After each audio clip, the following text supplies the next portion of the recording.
നമുക്കൊപ്പം ചേരുന്നു ശ്രീ കൃഷ്ണകുമാർജി.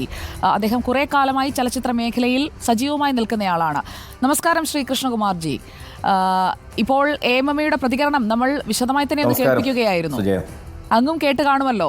ഹേമ കമ്മിറ്റി എന്ന ഒരു കമ്മിറ്റി ഉണ്ടാകുന്നു. ആ കമ്മിറ്റി ഒരു റിപ്പോർട്ട് സർക്കാരിന് കൊടുക്കുന്നു. 4.5 കൊല്ലം സർക്കാർ അതെടുത്ത് അട്ടത്ത് വയ്ക്കുന്നു.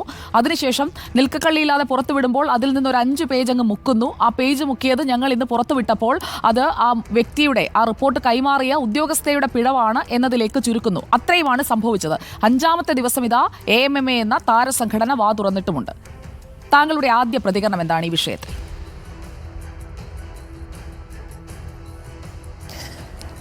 ഇത് ഒന്നാമത്തെ കാര്യം, ഈ റിപ്പോർട്ട് വളരെ ആഴത്തിൽ അവർ പലരുമായി സംസാരിച്ച്, മാത്രമല്ല ഇതിനകത്ത് ഈ കമ്മിറ്റിയിലൊരു അംഗം കൂടിയാണ് ശാരദ ചേച്ചിയൊക്കെ നമുക്ക് വളരെ പ്രിയപ്പെട്ടതാണ്. കാരണം എത്രയോ 60-70 വർഷത്തോളമായിട്ട് സിനിമാ മേഖലയിൽ നിൽക്കുന്ന ഒരാളാണ്.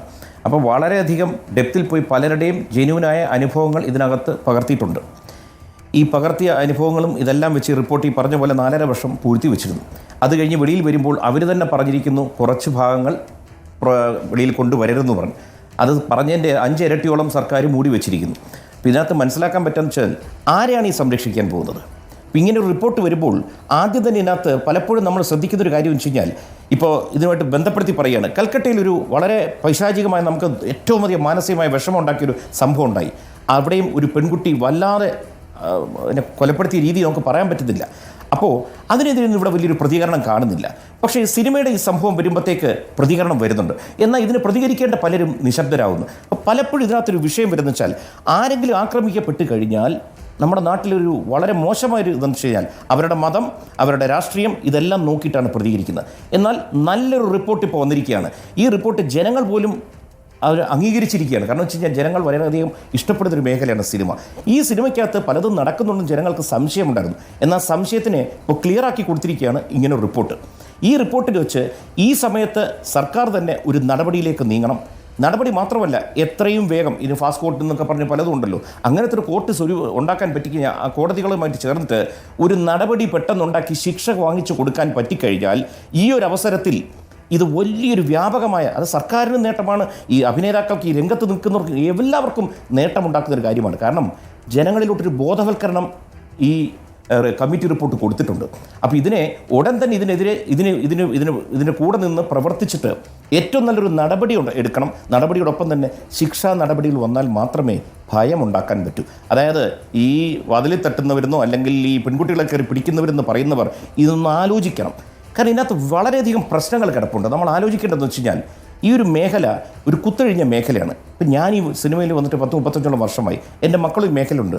വളരെ നല്ലൊരു ഇൻഡസ്ട്രിയൊക്കെയാണ്. പക്ഷെ എന്ത് പറ്റുന്നു, ഇതിനകത്ത് ഇപ്പോൾ ഒരു ഡോക്ടർ ആവണമെന്നുണ്ടെങ്കിൽ MBBS പഠിച്ചു വരണം. അതിന് മുകളിലോട്ട് പോകണമെങ്കിൽ MD എടുക്കണം, അല്ലെങ്കിൽ അതിൻ്റെ ഉന്നത പദവി ഇതിലോട്ട് പോകണം, ഡിഗ്രികളിലോട്ട് പോകണം. എഞ്ചിനീയർ ആണെങ്കിലും ഏത് തൊഴിലാണെങ്കിലും. ഇവിടെ മാത്രം അങ്ങനെ പ്രത്യേകിച്ച് ഒന്നുമില്ല.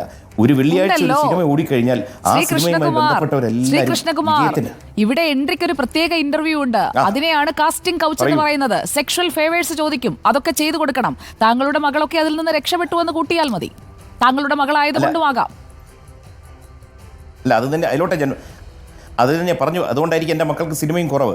അപ്പോൾ ഇതിനകത്തൊരു വിഷയം എന്ന് വെച്ച് കഴിഞ്ഞാൽ, ഞാൻ പറഞ്ഞു വരുന്നത് വെച്ച് കഴിഞ്ഞാൽ എല്ലാ മേഖലകളിലും ഓരോന്നുണ്ട്. അപ്പോൾ ഇവിടെ എന്താ പറ്റുമെന്ന് വെച്ച് കഴിഞ്ഞാൽ, ഒരു വിഭാഗം ധാരാളം പണമെടുത്ത് കുറേ മോഹങ്ങളുമായിട്ട് സിനിമ എടുക്കാൻ വരുന്നവരുണ്ട്. മറ്റൊരു വിഭാഗമുണ്ട്, എന്ത് ത്യാഗം സഹിച്ചാലും എൻ്റെ മക്കളെ എന്തെങ്കിലും ആക്കണമെന്ന് തീരുമാനിച്ച് കുറച്ച് മാതാപിതാക്കളും വരുന്നുണ്ട്. ഇവിടെ വലിയൊരു പ്രശ്നം നടക്കും. ഈ 2 കൂട്ടരും കൂടി കൂട്ടിമുട്ടുകയാണ്. അപ്പോൾ ഇതിനിടയിൽ നിന്ന് കുറേ ആൾക്കാരുണ്ട്, കൂട്ടിക്കൊടുപ്പുകാരും എല്ലാവരും കൂടി. ഇതെല്ലാം കൂടി ചേർത്താണ് ഇവിടെ വശക്കേടാക്കുന്നത്. ഇതിനകത്ത് വളരെ നല്ല ആൾക്കാരുണ്ട്, വളരെ നല്ല ഇൻഡസ്ട്രിയാണ്. ഇതിപ്പോൾ എന്ത് പറ്റുന്നു, ഇങ്ങനെ കുറച്ചധികം ആൾക്കാർ, ഈ കുറച്ച് പേരെന്നുള്ളത് കാലക്രമേണ അവരുടെ എണ്ണം കൂടി വരികയാണ്. ഈ പുഴുക്കുത്തുകളുടെ എണ്ണം കൂടി വരികയാണ്. അൺഫോർച്ചുനേറ്റ്ലി അവരുടെ കൂടി വന്നിട്ട്, ഇപ്പോൾ നേരത്തെ ഈ പവർ ഗ്രൂപ്പ് എന്ന് എന്തൊക്കെയോ പറഞ്ഞു, അതിപ്പോൾ പറയുന്നൊരു വാക്കാണ്. പണ്ട് കാലം തൊട്ടേ ഇങ്ങനെ ഗ്രൂപ്പുകളുണ്ട്. അതായത് ലോബികളെന്ന് പറയും. തിരുവനന്തപുരം ലോബി, അപ്പുറത്തെ ലോബി, മട്ടാഞ്ചേരി ലോബി, എന്തൊക്കെയോ നമ്മൾ കേൾക്കുന്നു. എന്നെ ഒരു ലോബിയുടെ ഭാഗമായിട്ടില്ല. കാരണം ഞാനൊരു സക്സസ് അല്ലായിരുന്നു സിനിമയിൽ. ഒരു പരാജയമായതുകൊണ്ട് എനിക്കൊരു ലോബിക്കകത്ത് ഞാനില്ലായിരുന്നു. അപ്പോൾ നമ്മളിതെല്ലാം വ്യക്തമായിട്ട് കാണുന്നുണ്ട്. പക്ഷേ പരാതി പറയാൻ പോലും ഒരു സ്ഥലമില്ല. കാരണം ഇപ്പോൾ ഒരു പെൺകുട്ടിക്ക് ഇങ്ങനെ അനുഭവം ഉണ്ടായാൽ, ഈ അടുത്ത കാലത്ത് കഴിഞ്ഞ 5 കൊല്ലമായിട്ടാണ് പെൺകുട്ടികൾ പുറത്തു വന്ന് എന്തെങ്കിലും പറഞ്ഞു തുടങ്ങുന്നത്. മറ്റത് പറഞ്ഞു കഴിഞ്ഞാൽ സമൂഹവും അവരെ കാണുന്ന വേറെ രീതിയിലാണ്. ആത്മഹത്യയുടെ വക്കിലാണ് ഇവരൊക്കെ. അപ്പോൾ അവസ്ഥയെന്ന് ആലോചിക്കണം, ഇവരാരോട് പരാതി പറയും? ഇപ്പോൾ തന്നെ ഈ റിപ്പോർട്ട് വന്നു. ഈ റിപ്പോർട്ട് എന്തുകൊണ്ട് ഇത്രയും കാലം പൂഴ്ത്തി വെച്ചിരുന്നു? എന്തുകൊണ്ട് നടപടി എടുക്കുന്നില്ല? എന്തുകൊണ്ട് മുന്നോട്ട് പോകുന്നില്ല? ഇപ്പം ഞാൻ പറയുന്നത്, ഇതിനകത്ത് അമ്മ എന്നൊരു സംഘടനയെ ഞാനും കുറ്റപ്പെടുത്തി, ഞാനും എൻ്റെ ഒരു അംഗം തന്നെയാണ്. പക്ഷേ ഒരു കാര്യം, അമ്മയ്ക്ക് പരിമിതികളൊക്കെ ഉണ്ട്, ഒരു കൂട്ടായ്മ മാത്രമാണ്. പക്ഷേ അമ്മ ഇത് മുൻകൈ എടുത്ത് സർക്കാരിൽ പറഞ്ഞിട്ട് അന്വേഷണം നടത്തണം, ഇതിനകത്തെ പ്രതികൾ ആരൊക്കെയാണെന്ന് ഏകദേശമൊക്കെ ധാരണകൾ ഉണ്ടെങ്കിൽ അവർക്കെതിരെ ഒരു നടപടി എടുക്കണം. ഇതൊരു തുടക്കമാവണം. എല്ലാം ക്ലീനാക്കി സിനിമ നാളങ്ങ് വെളുപ്പിക്കാനൊന്നും പറ്റത്തില്ല. പക്ഷേ ഒരു തെറ്റുകളെ നിയന്ത്രിക്കാൻ പറ്റും. ഭയമുണ്ടാക്കണം. ഭയമുണ്ടെങ്കിൽ മാത്രമേ ഈ മേഖലയല്ല എല്ലാ തൊഴിലിടങ്ങളിലും, ഇതിവിടെ മാത്രമല്ല എല്ലായിടത്തും ഉണ്ട്, സിനിമ, രാഷ്ട്രീയം, സ്പോർട്സ്, ഇത് മൂന്നും ആൾക്കാർ ഉറ്റുനോക്കുന്നുണ്ട്. ഇവിടുത്തെ കാര്യങ്ങളാണ് കൂടുതലും ശ്രദ്ധിക്കുന്നത്. കാരണം പല സ്ഥലങ്ങളിലും ചൂഷണം നടക്കുന്നു. അതിൽ ബഹുഭൂരിപക്ഷവും സ്ത്രീകൾക്കെതിരെയും പെൺകുട്ടികൾക്കെതിരെയുമാണ്. ശ്രീ കൃഷ്ണകുമാർ, ഇന്നിപ്പോൾ താങ്കളെ കൂടുതലായി ഇപ്പോൾ സോഷ്യൽ മീഡിയയിലൊക്കെ എടുത്ത് ആഘോഷിക്കുന്നത് താങ്കളുടെ ഭാര്യയുടെ യൂട്യൂബ് വീഡിയോയിലൂടെ പറഞ്ഞ ഒരു വാചകമാണ്. അതായത് ഈ എൻ്റെ വാതിലൊന്നും വന്ന് ചുമ്മാ മുട്ടരുതേ, ഓരോ കമ്മീഷനൊക്കെ വന്നുകൊണ്ടിരിക്കുന്ന കാലമാണ് എന്ന് ആ വ്ലോഗ് എടുക്കുമ്പോൾ താങ്കൾ മനഃപൂർവ്വം അത് ചർച്ചയാകണമെന്ന് കരുതി തന്നെ പറഞ്ഞതാണോ? അല്ല, ഞാനത് വളരെയധികം പറഞ്ഞിരുന്നു. ആക്ച്വലി പറഞ്ഞത് ഏകദേശം 8-9 മിനിറ്റ് ഉണ്ടായിരുന്നു. അതിനെ എഡിറ്റ് ചെയ്തത്. അതിനകത്തൊരു വിഷയം പറഞ്ഞുതരാം. ഈ കമ്മിറ്റി റിപ്പോർട്ട് നല്ല റിപ്പോർട്ടാണ്. പക്ഷേ എനിക്കിന്ന് പ്രായം 56. വളരെയധികം കാലത്തോളമായി നമ്മൾ പല വിഷയങ്ങൾ നാട്ടിലുണ്ടാകുമ്പോൾ ഓരോ കമ്മിറ്റികൾ, പഠന റിപ്പോർട്ട്, വിദേശ പര്യടനം നടത്തുന്നു, ഈ കാര്യങ്ങൾ പഠിക്കാൻ എന്നൊക്കെ പറയും. ഒരിക്കലും ഒരു നടപടി ഉണ്ടായി കണ്ടിട്ടില്ല, ഒരു ശിക്ഷയിലോട്ടും പോയിട്ടില്ല. അതുകൊണ്ട് ഈ കമ്മിറ്റി റിപ്പോർട്ട് നാളെ ഒരു വിഷയം വന്നു കഴിഞ്ഞാൽ ഈ കമ്മിറ്റി റിപ്പോർട്ട് പോവും. ഇതെല്ലാം ഒരു തമാശയായി കാണുകയാണ്. തമാശയായി മാറുക തന്നെ ചെയ്യും. ഇത് കുറച്ച് ദിവസത്തേക്ക് മാത്രം നിൽക്കുന്ന ഒരു സംഭവമായിട്ട് പോകുന്നു. ഈ സമയത്ത് ആക്ച്വലി പറഞ്ഞാൽ കേരളം ഒന്നാകെ ഇതിനെപ്പറ്റി സംസാരിക്കുന്നുണ്ട്. ഇത്രയും ഡീറ്റെയിൽഡ് റിപ്പോർട്ട് എനിക്ക് തോന്നുന്നില്ല ഇനി മുമ്പ് ആരും കൊടുത്തിട്ടുണ്ടെന്ന്. അതുകൊണ്ട് ഇത്രയും വിശദമായി പറഞ്ഞിട്ടുണ്ട്.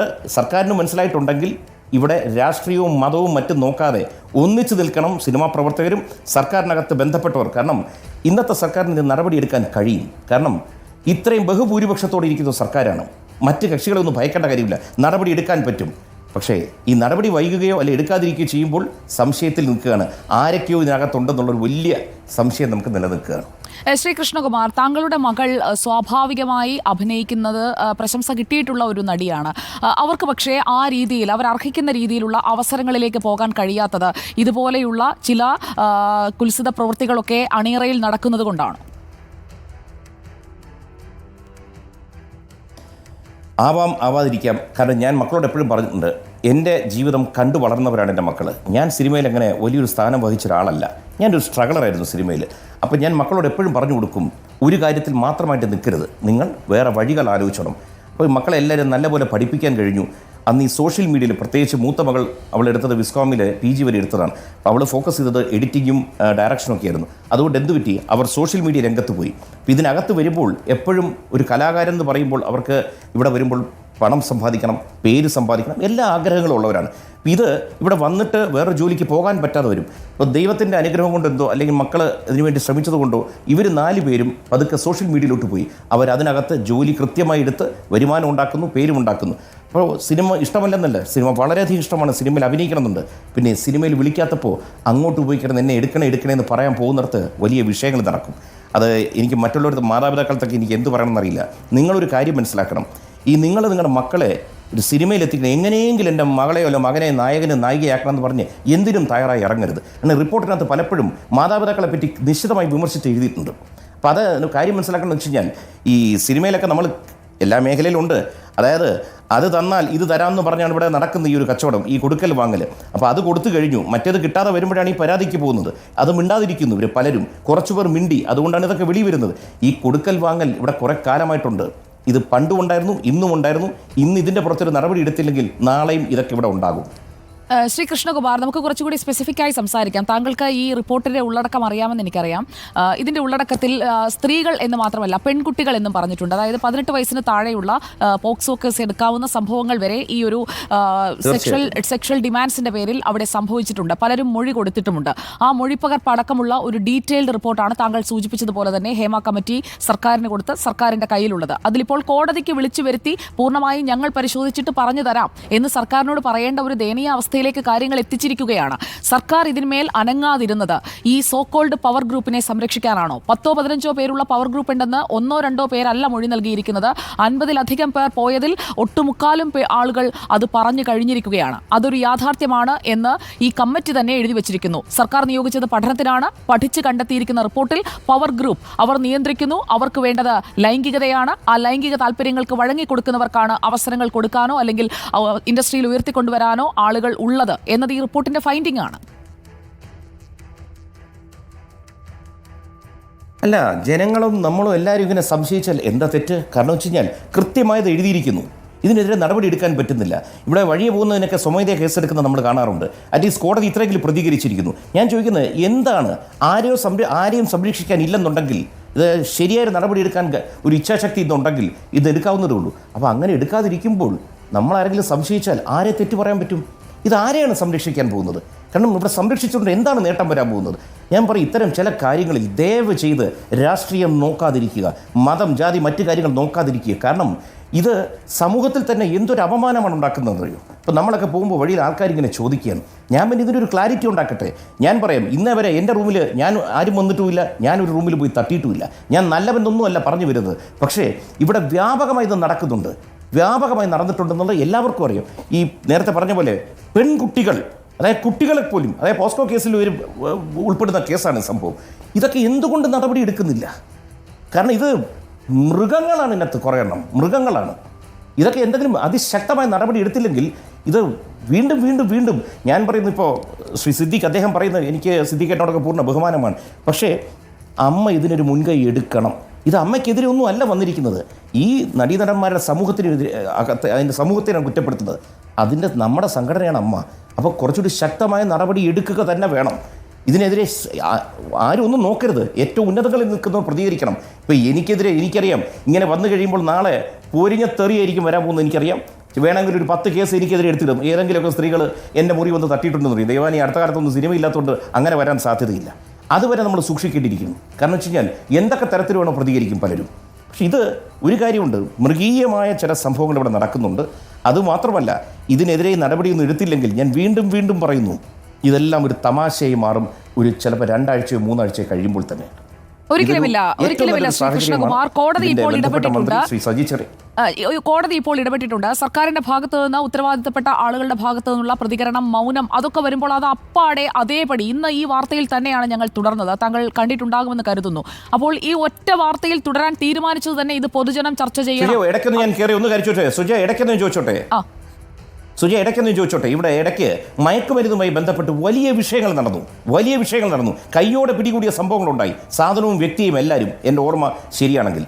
അന്ന് ഒരു നടപടി ഉണ്ടായി. സെറ്റുകളിലോട്ട് ഇരച്ചു കയറിപ്പോയി അന്വേഷിക്കും, ക്യാരവനകത്തും മറ്റേതും. നമുക്ക് നല്ല ഉദ്യോഗസ്ഥരുണ്ട്, പോലീസ് ആയിക്കോട്ടെ, എക്സൈസ് ആയിക്കോട്ടെ, എല്ലായിടത്തും ഉണ്ട്. പക്ഷേ അവരുടെ കൈയും കെട്ടി വെച്ചിട്ട് നമ്മളിപ്പോൾ കയറി നടക്കുന്നൊക്കെ വിചാരിച്ചു. അതെവിടെ പോയി? ആ കേസ് എവിടെ പോയി? ഇന്ന് അതിൽ വളരെ പ്രഗത്ഭരാണ് ഇന്ന് അതിനകത്ത് പലരും. അതുപോലെ തന്നെ അങ്ങനെ ആയി തീരരുത് എന്നൊരു പ്രാർത്ഥനയുണ്ട്. പക്ഷേ പറയൂ, അതേക്കുറിച്ചും പറഞ്ഞിട്ടുണ്ട്. മയക്കുമരുന്നും മദ്യവും ഉപയോഗിച്ച് വരുന്ന ആളുകൾ, മനസ്സിലായി? അതെ, മയക്കുമരുന്ന് ഉപയോഗിക്കുന്നത് മാത്രമല്ല, ഇത് ഇവിടെ പുരുഷന്മാർ മാത്രമല്ല, ഇതിനകത്ത് ഞാൻ ആരെയും ആക്ഷേപിക്കില്ല. സ്ത്രീകളും ഇതിൻ്റെ കൂടെ നിൽക്കുന്നുണ്ട്. പലതിനും പല കാര്യങ്ങൾക്കും കൂടെ ഉണ്ട്. അതുകൊണ്ട് ഇത് പുരുഷന്മാർ മാത്രമല്ല ഇതിനകത്ത് വേട്ടക്കാർ. അതും കൂടി ഒന്ന് മനസ്സിലാക്കുക. ഇതൊരു വല്ലാത്തൊരവസ്ഥയാണ് നടന്നുകൊണ്ടിരിക്കുന്നത്, വല്ലാത്തൊരവസ്ഥയാണ്. കാരണം പറഞ്ഞു കഴിഞ്ഞാൽ ഇന്നത്തെ നാളെ നമ്മളെയൊക്കെ എനിക്കൊന്നും നഷ്ടപ്പെടാനുള്ള വ്യക്തിയല്ല, പക്ഷേ എങ്കിൽ പോലും ഇതിന് അതിശക്തമായ നടപടികൾ എടുത്തിരിക്കണം. അതാണ് എൻ്റെ ഒരു അപേക്ഷ. കാരണം സർക്കാരിന് ഇന്നത് കഴിയും. പക്ഷേ സർക്കാരിനത് കഴിയും. എന്നാലും ഇവിടെ ഇപ്പോൾ നമ്മൾ കണ്ടുകൊണ്ടിരിക്കുന്നത് എന്താണ്? ചലച്ചിത്ര അക്കാദമിയുടെ ചെയർമാനെതിരെ വരെ ഇപ്പോൾ ഒരു ബംഗാളി നടിയുടെ വെളിപ്പെടുത്തൽ വന്നിരിക്കുകയാണ്. ഒരു സിനിമയുടെ, മലയാള സിനിമയുടെ ചിത്രീകരണത്തിനായി അവരെ വിളിച്ചു വരുത്തുന്നു. അതിനിടയിൽ അവരുടെ കയ്യിൽ തഴുകുന്ന രഞ്ജിത്തിനെയാണ് നമ്മളിപ്പോൾ കണ്ടത്. ഏറ്റവും ഒടുവിൽ വെളിപ്പെട്ടിരിക്കുന്ന ചലച്ചിത്ര അക്കാദമി ചെയർമാൻ രഞ്ജിത്തിന്റെ പേരാണ്. ആരെയാണ് സംരക്ഷിക്കുന്നത്? ആർക്കൊപ്പമാണ് സർക്കാർ? വേട്ടക്കാർക്കൊപ്പമാണോ എന്ന ചോദ്യത്തിന്റെ പേര് പുറത്തു വന്നു കഴിഞ്ഞു. പറയുന്നില്ല. പക്ഷെ ഞാൻ നേരത്തെ പറഞ്ഞൊരു കാര്യമുണ്ട്. അല്ല അതാ ഞാൻ പറയാം. അല്ലേ ഞാൻ പറഞ്ഞു വരുന്നത് വെച്ചാൽ ഞാൻ എടുക്കുന്നില്ലെന്നു. പക്ഷേ ഒരു കാര്യം, ഞാൻ നേരത്തെ പറഞ്ഞില്ലേ, ഈ പവർ ഗ്രൂപ്പ് എന്നുള്ളതല്ല, എല്ലാ മേഖലയിലും, അത് രാഷ്ട്രീയമായിക്കോട്ടെ, സിനിമയായിക്കോട്ടെ, സ്പോർട്സ് ആയിക്കോട്ടെ, ഇവിടെ എല്ലായിടത്തും ലോബികളുണ്ട്. ഇന്ന് ഗ്രൂപ്പ് എന്ന് പറയുന്നു. ഇവരെല്ലാവരും കൂടി ചേർന്നാണ് എല്ലാം ചെയ്യുന്നത്. അപ്പം നടപടി എടുക്കേണ്ട ആളും എല്ലാവരും ഈ ഗ്രൂപ്പിനകത്ത് തന്നെയാണ്. പലരും അവസരങ്ങൾ ചോദിച്ചു വരുന്നു. അതിൽ പോലീസുകാരുണ്ട്, ഡോക്ടർമാരുണ്ട്, എല്ലാ മേഖലകളിൽ നിന്നും വരികയാണ്. കാര്യം മനസ്സിലാവുന്നുണ്ടോ? സാധ്യത, ചാൻസ് ചോദിച്ചു വരികയാണ്. ചോദിച്ചു വരുമ്പോൾ ഇവിടെ പലതും നടക്കുമ്പോൾ ഇവരോട് പറയും, ഇവരെ അതിന് സഹായം ചെയ്തു കൊടുക്കുന്നു. ഇത് അങ്ങോട്ടും ഇങ്ങോട്ടും കണക്ട് ചെയ്ത് വരികയാണ്. ഇതൊരു വല്ലാത്തൊരു നെറ്റ്വർക്കായി വരികയാണ്. ഇത് എല്ലാം ഉണ്ടെന്നല്ല, ഇതങ്ങനെ അത് അങ്ങനെ തന്നെ പറയേണ്ടത്. പിന്നെ എല്ലാ സെറ്റിലും അങ്ങനെയാണ്, എല്ലാ സിനിമാ സെറ്റിലും ഇങ്ങനെ നടക്കുന്നു എന്ന് പറയുന്നില്ല. പക്ഷേ ഈ പ്രവൃത്തികൾ ഇവിടെ നടക്കുന്നുണ്ട്. ഇതിൻ്റെ പേരിൽ ചൂഷണം നടക്കുന്നുണ്ട്. വളരെ മൃഗീയമായ പല വിഷയങ്ങളും ഇവിടെ നടക്കുന്നുണ്ട്. താങ്കൾക്ക് കുറച്ചുകൂടി സ്പെസിഫിക്കായി സംസാരിക്കാൻ കഴിയുമെന്ന് എനിക്കറിയാം. കാരണം താങ്കൾ വർഷങ്ങളായി ഇതേ മേഖലയിൽ പ്രവർത്തിക്കുന്നയാളാണ്. നേരിട്ട് ബോധ്യപ്പെട്ടിട്ടുള്ള, അതായത് ഇപ്പോൾ പല പുരുഷന്മാരും, അതായത് താരങ്ങൾ തന്നെ വന്ന്, അല്ലെങ്കിൽ സംവിധായകർ, അങ്ങനെയൊക്കെയുള്ള ആളുകൾ കൊടുത്തിരിക്കുന്ന മൊഴിയിൽ അവർക്ക് ചില ആളുകളുടെ നേരെ വിരൽ ചൂണ്ടിയതിൻ്റെ പേരിൽ, അല്ലെങ്കിൽ ചിലർക്കെതിരെ സംസാരിച്ചതിൻ്റെ പേരിൽ അവർക്കും തഴയപ്പെട്ട സാഹചര്യങ്ങൾ ഉണ്ടായിട്ടുണ്ട്. ഇൻഡസ്ട്രിയിൽ നിന്ന് ഔട്ടാകേണ്ട സാഹചര്യങ്ങൾ ഉണ്ടായിട്ടുണ്ട്. തിലകൻ ചേട്ടൻ്റെ ഉദാഹരണമൊന്നും ഞാൻ എടുത്തു പറയേണ്ടതില്ലല്ലോ. അതൊക്കെ ഇപ്പോൾ പൊതുസമൂഹത്തിൽ വീണ്ടും ചർച്ചയായിക്കൊണ്ടിരിക്കുകയാണ്. അന്ന് അദ്ദേഹം പറഞ്ഞ മാഫിയയെക്കുറിച്ച് തന്നെയാണ് ഹേമ കമ്മിറ്റി കുറച്ചുകൂടി പോളിഷ്ഡായി പവർ ഗ്രൂപ്പ് എന്ന് പറഞ്ഞിരിക്കുന്നത്. അന്നേ ഉണ്ടായിരുന്ന അതേ ആളുകൾ തന്നെയൊക്കെയാണല്ലോ ഇന്നും ഇൻഡസ്ട്രിയെ നിയന്ത്രിക്കുന്നത്. ശ്രീ കൃഷ്ണകുമാർ, ഇതിനകത്ത് അനുഭവത്തിൻ്റെ കാര്യം പറയുമ്പോൾ ഇതൊരു സീരിയൽ മേഖലയിൽ നടന്ന സംഭവമാണ്. ഇതെല്ലാം അപ്പുറം ഇപ്പുറമാണ്, വലിയ സ്ക്രീനും ചെറിയ സ്ക്രീനിന്നേ ഉള്ളൂ. പക്ഷെ ഇതിനകത്ത് നമ്മൾ വല്ലാതെ പെട്ടുപോകുന്ന അവസ്ഥകൾ വരും. എന്നെ പൊതുവെ പ്രശ്നകുമാർ എന്ന് വിളിക്കുമായിരുന്നു, കളിയാക്കി പലരും. കാരണം സർവത്ര പ്രശ്നങ്ങളിലും കയറി ഇടപെടുമായിരുന്നു. പകുതിയും എൻ്റേതല്ലാത്ത കാര്യങ്ങളായിരുന്നു. അന്നൊരു വളരെ വലിയ ഇതിൻ്റെ അവരുടെ ചാനലിൽ ഒരു സീരിയൽ ഷൂട്ട് നടക്കുന്നു. ഷൂട്ട് ഏകദേശം 9 മണിക്ക് കൊണ്ട് കഴിയുന്നു. നമ്മൾ വരുന്നു, ഭക്ഷണം കഴിച്ച് കിടന്ന് ഉറങ്ങുന്നു. അപാരമായി മഴ പെയ്തുകൊണ്ടിരിക്കുന്ന സമയത്ത് ഞങ്ങളൊരു വീട്ടിലാണ് താമസിക്കുന്നത്. ഞാനും സംവിധാനം, എഴുത്തുകാരനും മുകളിലത്തെ നിലയിൽ, താഴെ എക്സിക്യൂട്ടീവ് വേറെ ആരൊക്കെ ഉണ്ട്. രാത്രി ഒരു 11:30 ആയപ്പോഴത്തേക്ക് ഈ മഴ പെയ്യുന്നതിനിടയിൽ തന്നെ സ്ത്രീ ശബ്ദം കേൾക്കുന്നു, എന്തോ തർക്കം നടക്കുന്നു. അപ്പം നമ്മുടെ ഉറക്കം പോകുന്നു. നമ്മൾ താഴെ ചെല്ലുമ്പോൾ അതിനകത്തെ പ്രധാന നടിയും കൂടെ ഉള്ളൊരു പെൺകുട്ടി, ഒരു സഹായിയും, അവരവിടെ നിന്ന് ഒരാളുമായിട്ട് തർക്കിച്ചുകൊണ്ടിരിക്കുന്നു. സംഭവം എന്താണ്? ഈ കുട്ടിക്ക് ഷൂട്ട് കഴിഞ്ഞിരിക്കുകയാണ്. അന്ന് രാത്രിയിലത്തെ കണ്ണൂർ എക്സ്പ്രസ്സിൽ 12:30 കൊണ്ട് ട്രെയിനിൽ പോകണം. മഴയത്ത് പോകാൻ വാഹനം കൊടുക്കുന്നില്ല, ഈ കുട്ടിയുടെ പൈസ കൊടുക്കുന്നില്ല, ടിക്കറ്റ് കൊടുക്കുന്നില്ല. ഇത് 3 റൂമിൽ വേണേൽ വന്ന് വാങ്ങിച്ചോളാൻ പറയുന്നു. അപ്പോൾ അതിൻ്റെ തർക്കമാണ് നടക്കുന്നത്. റൂമിൽ വരില്ല, അങ്ങനെ ഇങ്ങനെ. അപ്പം ഞാൻ ഇടപെട്ടപ്പോൾ ചേട്ടാ ഇതിനകത്ത് ഇടപെടണ്ട. ഞാൻ പറഞ്ഞു ഇടപെടും, കാരണം ഞാനും കൂടി താമസിക്കുന്നതാണ്, എനിക്ക് വീട്ടിൽ പെൺമക്കളുള്ളതാണ്, ഇടപെട്ടില്ലേ ഞാൻ നിങ്ങൾ കൊടുത്തില്ലേ, പോലീസ് വിളിക്കുന്നുണ്ട്. അവസാനം എന്ത് പറ്റി? പൈസ കൊടുത്ത് ഈ കുട്ടിയെ വിടുന്നു. വിട്ട് കഴിഞ്ഞപ്പോൾ ആ തർക്കത്തിൽ ഞാനും അവരും തമ്മിൽ വലിയൊരു വഴക്കായി. 2 ആഴ്ച കഴിഞ്ഞപ്പോൾ ആ സീരിയലിലെ നായകനായിരുന്നു എന്നെ ആ സീരിയലിൽ നിന്ന് മാറ്റുന്നു. എനിക്ക് വിഷമമില്ല, ഞാൻ വീട്ടിൽ പോയി. പക്ഷെ 2 ആഴ്ച കഴിഞ്ഞ് വീണ്ടും ഞാൻ അറിയുന്ന കാര്യം എന്തുവാ? ഈ വഴക്ക് കൂടിയവരങ്ങ് ഒന്നായി. ഈ നായികയും ഈ നടിയും ഈ അവരും തമ്മിൽ ഒന്നായി. പുതിയൊരു നായകൻ വരുന്നു, ഈ സീരിയൽ സ്മൂത്തായിട്ട് പോകുന്നു. ഇങ്ങനെയും സംഭവമുണ്ട്. അതുകൊണ്ട് നമുക്ക് ഇടപെട്ട് പലരും സഹായിക്കണമെന്നുണ്ട്. പക്ഷെ സഹായിച്ച ആൾ പുറത്തായി. പക്ഷെ എൻ്റെ നല്ല സമയം കൊണ്ട് എനിക്കെതിരാന്നൊരു ആരോപണം വരാതിരുന്നു, അല്ലെങ്കിൽ ഒരു കഥയും കൂടി വന്നേ. ഓക്കെ, വളരെ നന്ദി ശ്രീ കൃഷ്ണകുമാർ, ഇത്രയും തുറന്ന് സംസാരിച്ചതിന്. ഇക്കാര്യത്തിൽ അവസാനമായി നമ്മൾ അവസാനിപ്പിക്കുമ്പോൾ, ഹേമ കമ്മിറ്റി റിപ്പോർട്ടിൽ സ്വമേധയാ കേസെടുക്കാനായിട്ടുള്ള സാധ്യതകളൊക്കെ ഉണ്ടായിരുന്നു. പല കാര്യങ്ങളും അതിൽ പറഞ്ഞു വെച്ചിരിക്കുന്നത് കോഗ്നിസിബിൾ ഒഫൻസ് ആണെന്ന് വായിച്ചു കഴിഞ്ഞാൽ ബോധ്യപ്പെടാവുന്നതേ ഉള്ളൂ. പക്ഷേ താങ്കൾ സൂചിപ്പിച്ചതുപോലെ ഈ പവർ ഗ്രൂപ്പിന്റെ ഒരു കണ്ണി സർക്കാരിനകത്തുമുണ്ടല്ലോ, അല്ലേ? തീർച്ചയായിട്ടും ഒന്നിലധികം കാണുമല്ലോ. അതുകൂടി പറയാമെന്ന് തോന്നുന്നു. അല്ല, തീർച്ചയായിട്ടും. കാരണം വെച്ച് കഴിഞ്ഞാൽ നമ്മൾ ആലോചിക്കണം, ഇന്ന് സിനിമയിലെ പലരും, ഇപ്പം ഞാൻ ഉൾപ്പെടെ സിനിമയിൽ നിന്ന് വന്ന ഒരാളാണ്, ഞാനും രാഷ്ട്രീയത്തിനകത്തുണ്ട്, അപ്പുറത്തുമുണ്ട്. അപ്പോൾ എന്ത് പറ്റുമെന്ന് വെച്ചാൽ സ്വാഭാവികമായിട്ടും പലരെയും സംരക്ഷിക്കേണ്ടി വരും. അതാണ് ഞാൻ നേരത്തെ പറയാൻ കാര്യം. ഇതിനകത്ത് ദയവ് ചെയ്ത് രാഷ്ട്രീയം നോക്കാതിരിക്കുക, മതം മറ്റു കാര്യങ്ങൾ നോക്കാതിരിക്കുക. അതിശക്തമായ നടപടിയെടുക്കാൻ കേൾപ്പുള്ളൊരു സർക്കാരാണ്. പക്ഷെ അപ്പോഴും ഒരിതുണ്ട്, കോടതിയിലും പൂർണ്ണ വിശ്വാസമുണ്ട്, സർക്കാരിലും അല്പമുണ്ട്. ആ അല്പവിശ്വാസം കളയാതിരിക്കുക, നടപടിയെടുക്കുക. നടപടിയെടുത്താൽ അത് സർക്കാരിന് ഗുണമാവും. പൊതുവെ സിനിമാ രംഗത്തിനും പൊതുജനങ്ങളുടെ ഇടയിൽ ഒരു സംശയത്തിനെ മാറ്റിക്കൊടുത്ത് ഈ രംഗത്തെ ക്ലിയറാക്കാൻ ഏറ്റവും നല്ലൊരു അവസരമാണ് കിട്ടിയിരിക്കുന്നത്. പ്രാർത്ഥിക്കുകയാണ് ഇവരൊക്കെ നടപടി എടുക്കുന്ന ഉടനെയെങ്കിലും. വളരെ നന്ദി ശ്രീ കൃഷ്ണകുമാർ പ്രതികരിച്ചതിന്. നമ്മുടെ ലൈവത്തോൺ തുടരുകയാണ്. Thank you so much for joining us.